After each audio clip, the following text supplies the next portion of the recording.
Oh, Oh. is that tight? Yeah. Shut. Oh, are you kidding? In his hand! No! They're eating in my bait, I'm getting cleaned out. But Tom, I've got a triple take.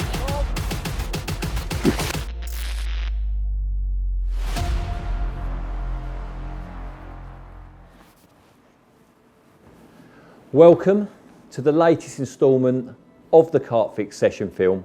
You join me at Gigantica in December 2023, so I think it's fair to say you could officially say that it's winter. Now, this lake is notoriously difficult at this time of year, but that said, there's at least 800 carp in the lake, a huge head of 50 pounders, loads of 60 pounders, numerous 70s, numerous 80s, and like a giant cherry on the top, the Immaculate Common, which could be over 100 pounds.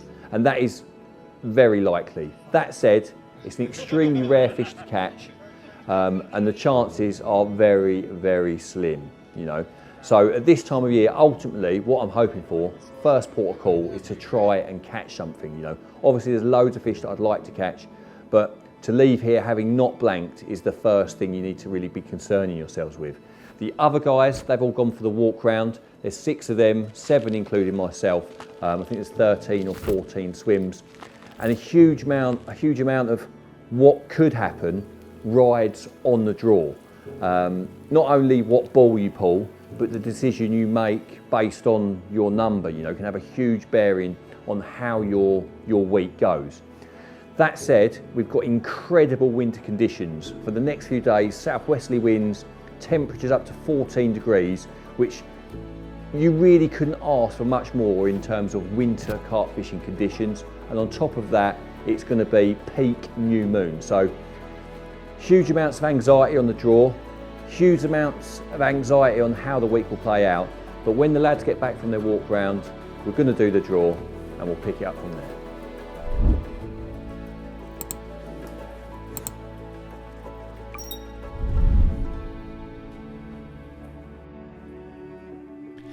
Having fished Gigantica several times over the years, I know that at this time, when it's cold, the fish like to hold around the middle of the lake. Now there's 3 central pegs that really command the central area. First of all, Coes, which is arguably the best swim on the lake. Secondly, Alamo, which had done the most fish last week. And lastly, Alcatraz, which is another great swim. Obviously, a huge amount of what can happen rides on the draw. And although I drew ball 5, I got my 3rd choice of swim in Alcatraz. Yeah, buddy! 5 out the hat. Swim number 3 on my list. Swim number 1 before I got here. It's only the captures from Alamo and Coes that swayed me to change your mind when I got here. But yeah, Alcatraz. You took that before you got here, for sure.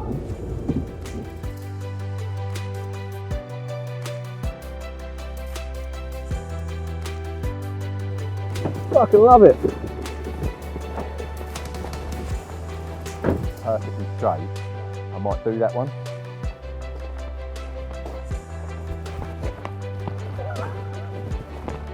I've got a really spool and everything, mate.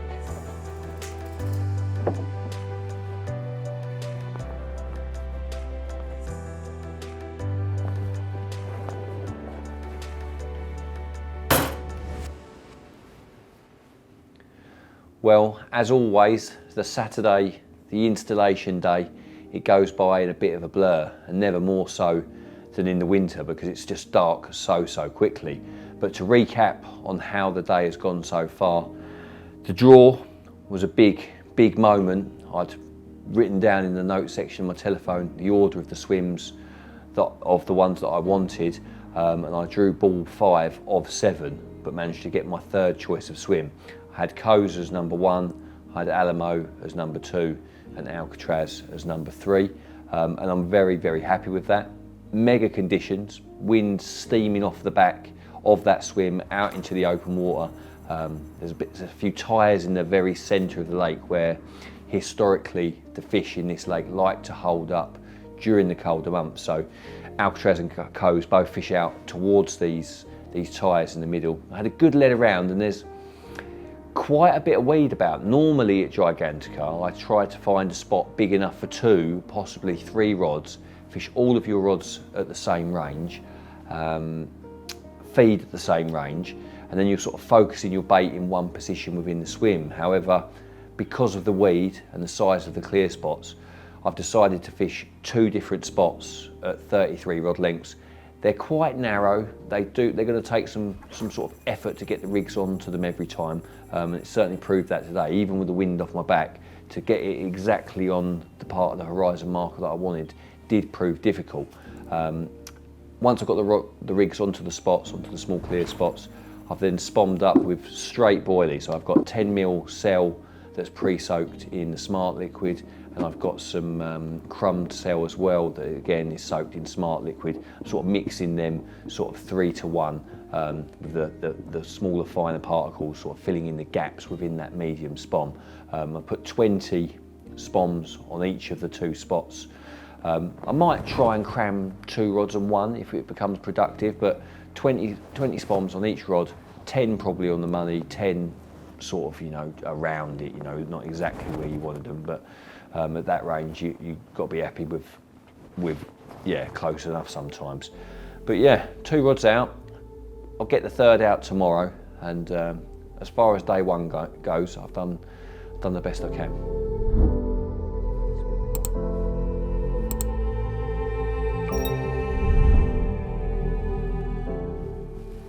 Well, the rods have not been out and sort of settled more than a couple of hours. Just getting dry, having a cup of tea, getting over the mass installation and all the trauma that goes with that. And I've had a take before I've even got the landing net set up. Ash was at the lodge, out of sight. I'm hollering for help, but we're here now. Got the camera rolling, got Tom's got the net. It's all good. It's all good. Panic at the Disco's over. Oh, feels alright, pretty slow.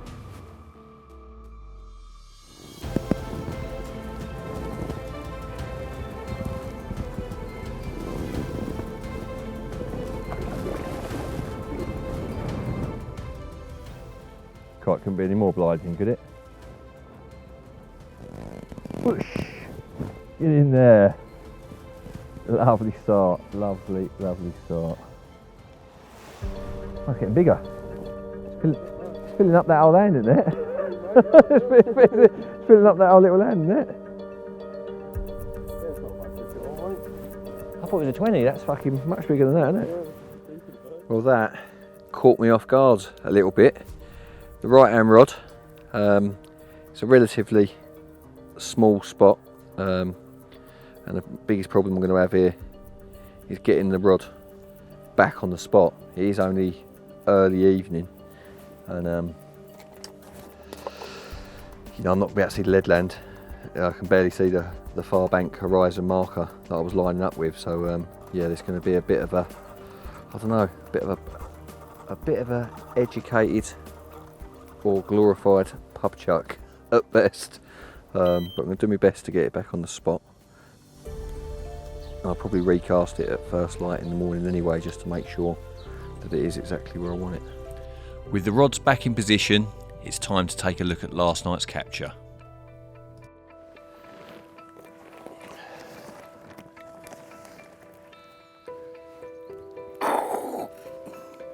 Would you check that out? 43 pounds of Gigantica's finest, and a great start so early in the week. Came last night in the evening, and to be fair, I couldn't see to recast very well, so when I looked at the line this morning, I'd cast in the weed, and that's probably why I hadn't managed anything else. But we're going to get the rod sorted, get them back out there, and I think it's going to be a good week.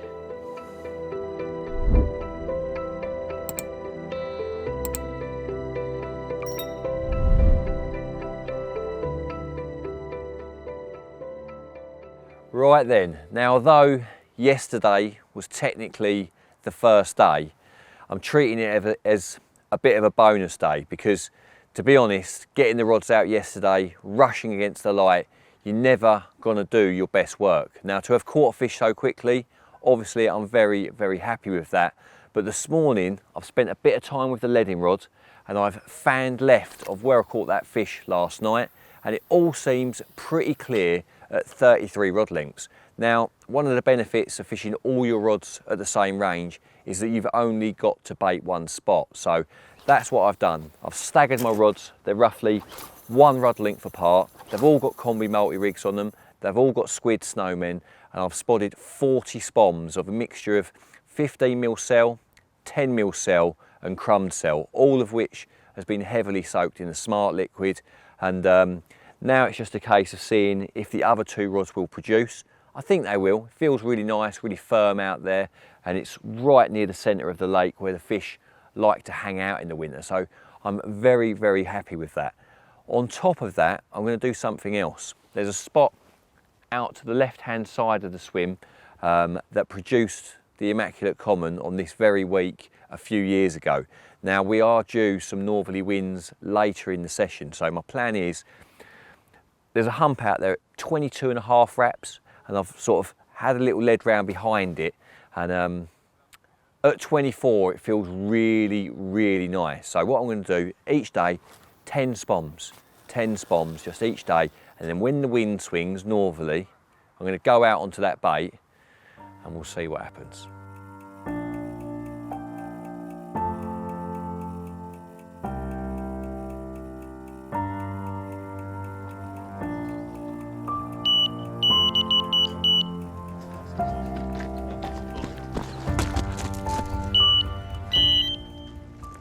Right then, so a minute ago I had a bit of a stuttery take, was playing in what I thought was a carp and turned out to be a weed bed. Not 100% sure if there was a hooked carp on. Could have been, but it might have come off, but certainly didn't feel it. Anyway, recast the rod probably half an hour ago and it's gone almost instantly again. So that's the furthest left one gone. Obviously I've had the first take on the right hand rod at the same range, so if that middle one we can get a take on that, we are in business. So yeah, looking good.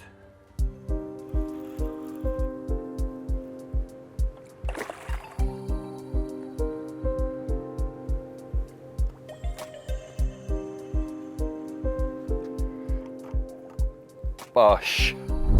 Yes. Yes.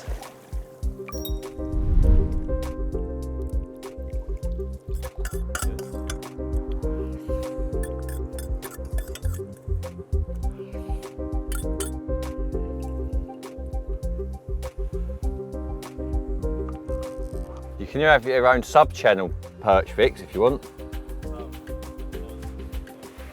That's that strike.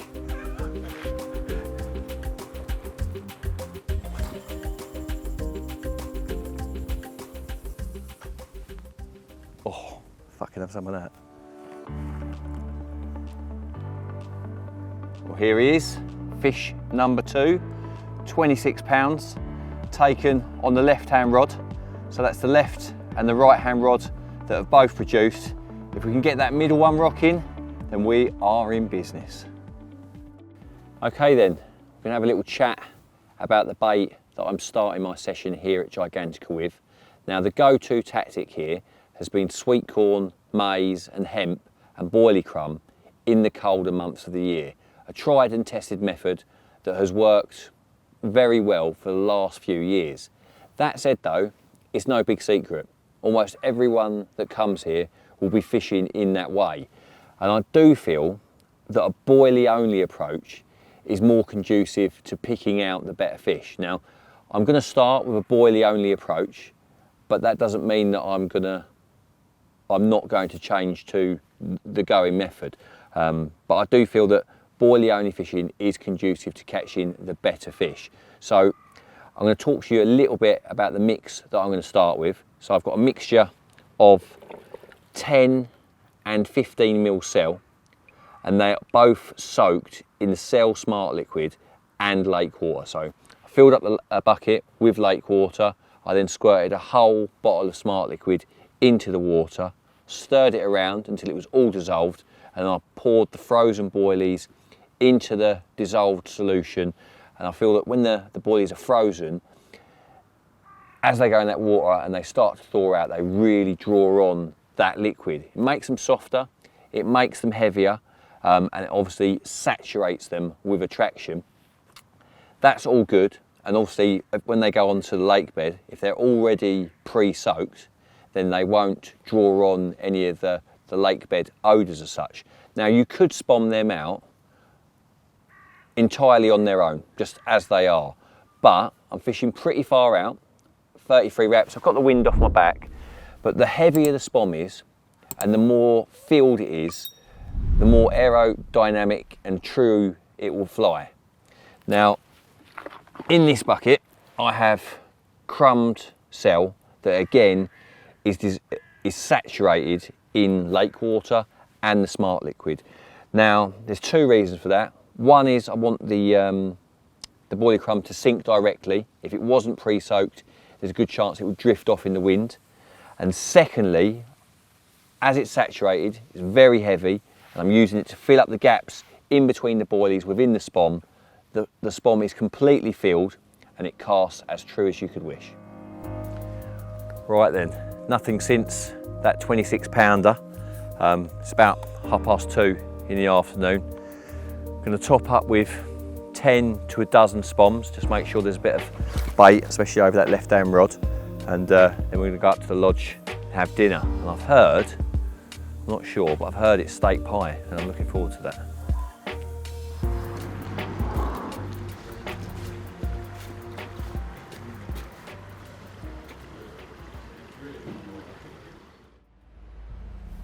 Good morning, following what has been a relatively quiet night for myself. After that 26 pounder in the afternoon, I was quite confident.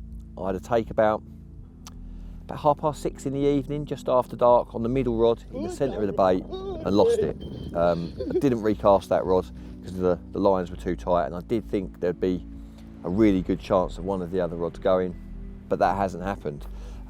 Maybe bite time was around 6 o'clock, you know, I don't know for sure, but Tom had 2 bites next door yesterday evening, one of them being a 40 pounder, and Carl over on Coes, he had a bite as well, all around a similar time, you know, the first few hours of dark. So that's one thing to bear in mind.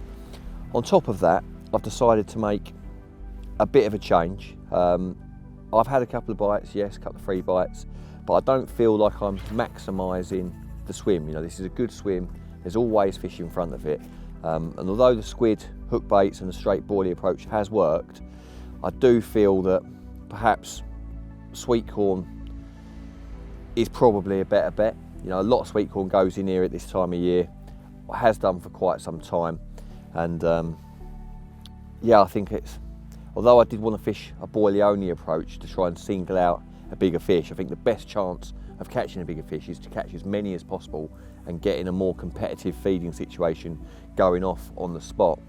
And I do think in hindsight that having some Sweetcorn in the mix is probably the biggest catalyst for that. On top of this, I've made a slight change regarding hook baits.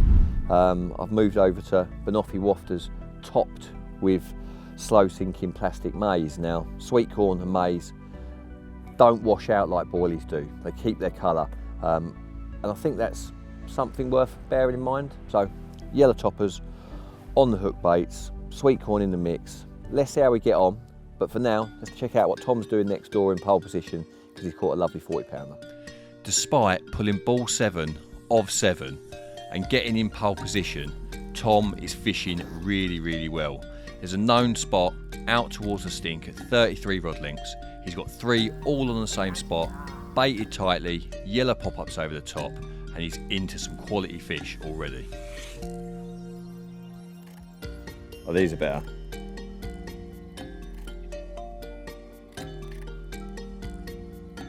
Show me his back.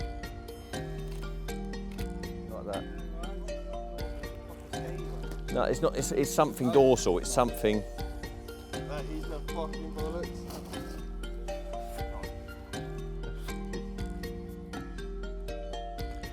Having taken Tom's pictures, I got back to my swim and decided to do some perch fishing. Now I'd made one cast before the left-hand rod was away. Now this left-hand rod was to become very productive. Oh, I'm away. I'm away.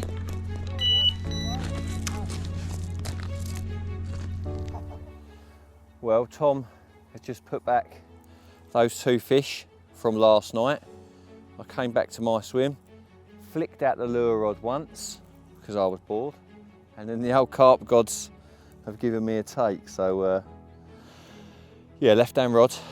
Not long after putting 40 spoms of bait out, they're obviously definitely eating. You know, Tom's fish had loads of sweetcorn in the sling, and you know, if you put that much bait out and you get a take straight away, then yeah, they're definitely having it. The weather's absolutely perfect. Couldn't be any better for the time of year. And we've got the new moon either tomorrow or Wednesday. Looks good. Just got to keep the bites coming and hope we get one of those originals. Come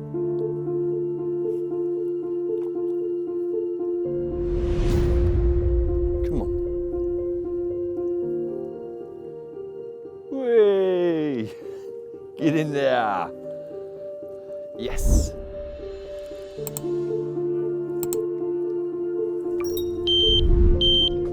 Take.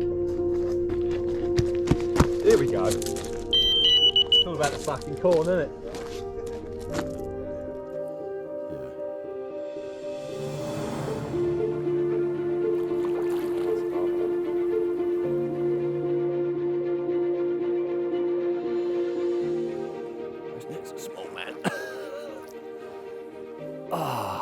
Yes! Whee! Now we're fishing.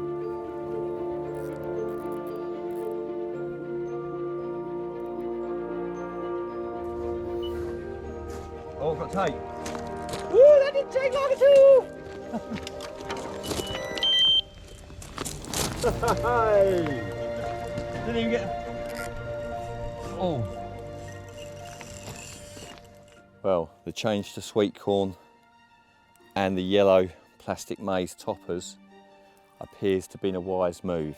Literally 2 rods out the water, recast one of them, sunk the line, got it on the rest. Just recast the second one, got it on the spot, didn't manage to sink the line, and the one that I just recast a few minutes earlier is gone.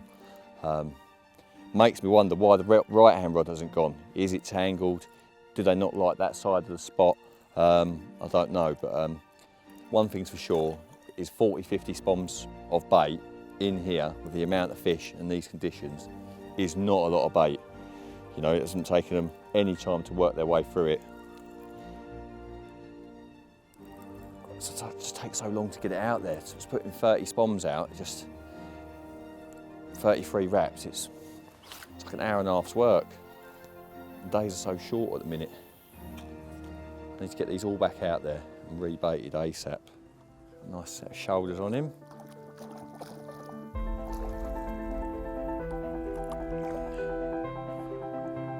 You got mate. Friends. Friends! One of the key things when you're catching fish is getting the rod back on the spot as soon as possible. This is the only way to build big hits.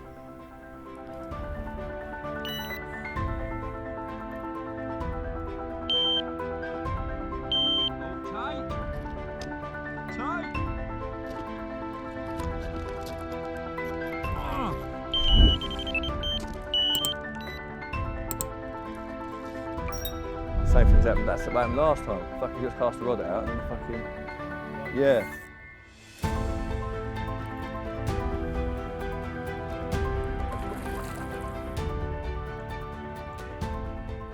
Whoosh, get in there. Sitting down on the job. I just cannot get 3 rods in the water. Every time I do, I just get a take. We've got 4 in the landing net.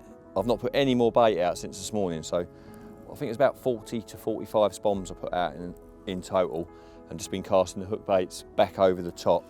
I reckon that bait was gone hours ago. Must be. But the fish just keep on coming. They just keep coming. This is, yeah, the fifth bite of today.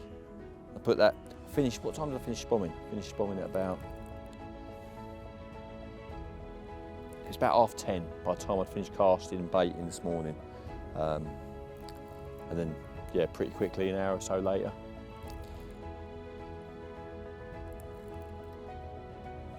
Suddenly feeling good.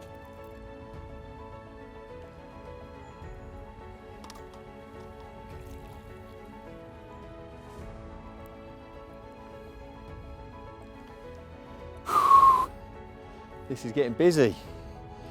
Busy, busy, busy.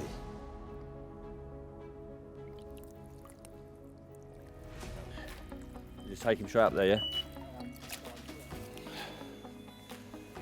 Tom casting it. Well, it has been a very, very crazy afternoon. This one in here is the biggest of 5 that we've had since that big bait up early this morning. We've already had 2 30s on the bank. One of them was a nice mirror. That one was 31.12, 31.5. And then there was a common of 32, was it 32? Yeah, they're both around 31, 32. And there was 2 other mirrors. One was a 23. How big was the other one, Ben? 27, 26? 26, it was a 26-pound mirror. But this one is covered in scales, probably the biggest, but definitely the nicest. So yeah, let's get him on the bank and have a look. Yeah, it's good. Yeah. 34, just a net's cock over 34. Oh, would you check that out? 34 pounds, covered in scales, huge shoulders, a dip in his back where his dorsal fin is, and a hell of a stocky if ever I ever saw one. I just can't imagine what this is going to look like one day. 50, 60, 70, who knows. An incredible carp and very young, and I'm sure he's going to get much, much bigger. Anyway, enough gibber gabber. I need to get my money rod back out there because the fish are on the spot. The change to hook baits topped with plastic maize has definitely made the difference.